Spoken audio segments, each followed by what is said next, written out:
French Revolution is the unique indoor looping coaster at Lotte World.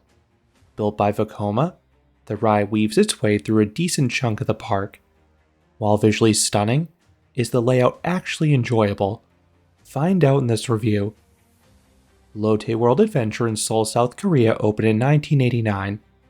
The park opened with just 2 roller coasters.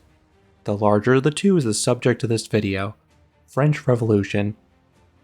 This is one of the coolest coasters to watch cycle. It provides a lot of kinetic energy to the park, as there are multiple interactions with the midway. The first half pierces through the Egyptian-themed show building for Pharaoh's Fury. For the ride's first 1.5 decades of operation, this part was completely exposed until that dark ride was built. The second half kicks things off with the ride's signature moment. You have a steep drop between some buildings and a vertical loop around a pathway. The latter is absolutely epic. You can quite literally walk directly underneath the loop, mere feet from it. And there amazingly are no nets or guards. Even on the lower midway, this part is an absolute delight. You just look up and see this monstrous loop above you. Then the finale has this helix around a fountain. The views from the 3rd story midway are excellent. Most of this coaster's track is a teal blue, but the initial helix is white, presumably so it clashes less with Pharaoh's Fury. French Revolution's entrance is on the 2nd floor, just past a series of shops. It can be a bit tricky to find it, but there are a lot of signs at least. While most of this coaster is exciting visually, the entrance and waiting area are fairly bland. You just have some large signs bearing the ride's name, and some French flags, nothing else to see. Then the queue is a cramped series of switchbacks. Oftentimes, this coaster is a decent wait. In my visits, it hovered around the 30 to 45 minute mark all day long. The main culprit was the 1-train operations. I believe the park has 2 trains, but it seems rare that they run both. The train does seat a good amount of people at least. It seats a max of 28 riders, as is comprised of 7 cars with 2 rows of 2, and the crew loads the coaster at a respectable rate. If you visit on busier days, the demand can get so high for this coaster that it often switches over to a boarding pass system. You walk up to the ride and get a timed ticket to return later. This is because the physical queue space is quite small. So while you'll still have a wait when you return, you at least will not spill over into the midway. There were a few years when the waits were exceptionally bad. This occurred in 2016 and 2017 when virtual reality goggles were added to the attraction. As with many other roller coasters globally that received this gimmick, the time it took to secure the goggles severely impacted capacity. Then the ride operated with extreme social distancing in 2020 and 2021 due to the COVID-19 pandemic. What should you do to avoid the longest waits? One option is to use the single rider line. This is located adjacent to the main entrance. This was a mixed bag from my experience. I found it most useful early and late in the day. These times are when the standby queue is at its shortest, meaning less people are inclined to use the single rider line. Midday, it can back up, and it can move slowly due to the frequent 1-train operations.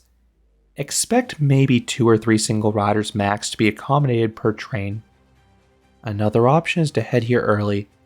I personally think it is wiser to start with the attractions on Magic Island though. However, the outdoor rides do not operate in the rain, so if there's inclement weather, this is worth considering as your first ride, especially if you think it could switch over to a boarding pass system later in the day. The queue also seemed to die down in the evening, but this was a gamble.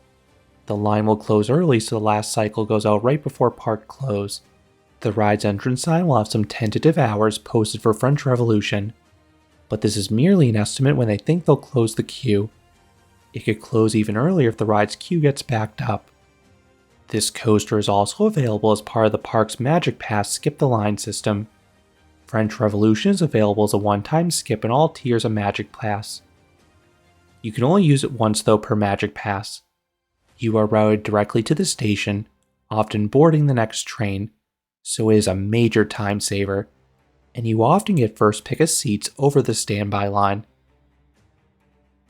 At the end of the queue, Enough people are admitted into the station to fill the next train. Seating is on a first-come basis. During my visits, you could not wait an extra cycle if the seat you wanted was already taken. Typically, Magic Pass users will almost always select the front row, so it was near impossible to get this seat using the standby queue.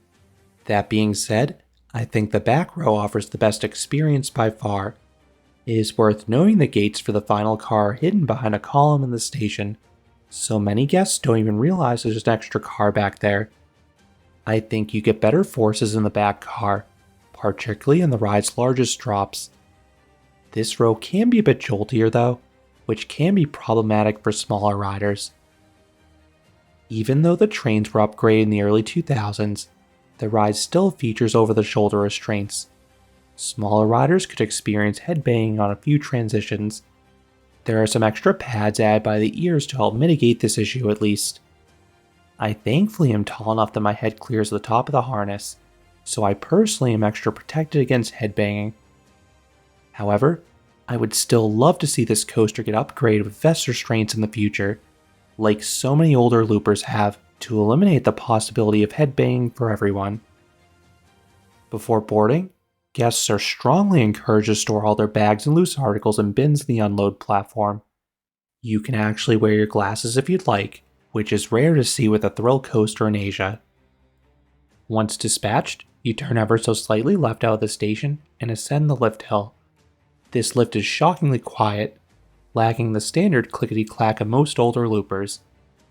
This brings you to your max height of 92 feet, or 28 meters. You don't get a particularly good view though because the lift is in the corner of the park alongside a windowless wall. Once at the top, you have a shallow dip. It is very mild up front, but if you're in the rear rows, you do get some pull over the tight crest. You then twist left into a tunnel. This transition offers a light jolt in the rear rows, so brace yourself if you're on the smaller side. The tunnel contains a camelback. It is a short ascent, so it offers no force in the front, but the resultant drop is noticeably bigger. This surprises you because it's in total darkness, and you get some okay floater airtime in the back. You then exit the tunnel, jumping upwards. This gives a weak floater pop in the front rows. Without delay, you navigate a 540-degree downwards helix through the Pharaoh's Fury show building. You enter this abruptly in the front, so it can offer a nasty headbang there. The helix itself is slow and forceless, but the enclosed part is themed to a rocky cavern with ultra-tight clearances, so it is still visually exciting. You then have a slow straightaway in the dark. Afterwards, there's a gentle bank turn to the right, which is very disorienting. Why?